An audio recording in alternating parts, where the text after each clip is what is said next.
السلام علیکم ورحمۃ اللہ وبرکاتہ۔ ساتھیو آج ہم یہاں سے پڑھیں گے سبحان اللہ۔ تو پچھلی ویڈیو میں آیت الکرسی پڑھی تھی، ویڈیو اچھی لگے تو لائک اور شیئر کریں۔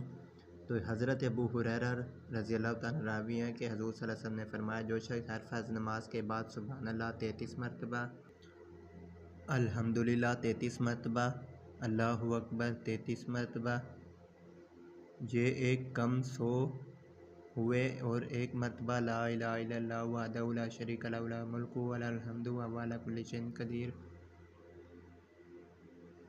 قدیر یہ پڑھے دعا، تو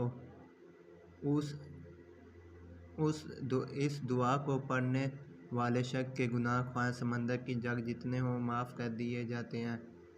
تو یہ نیچے لکھی ہوئی ہے دعا، قل اعوذ برب الفلق، قل اعوذ برب الناس پڑھا کرو، ان کے ساتھ ہر فرض نماز کے بعد پناہ مانگا کرو۔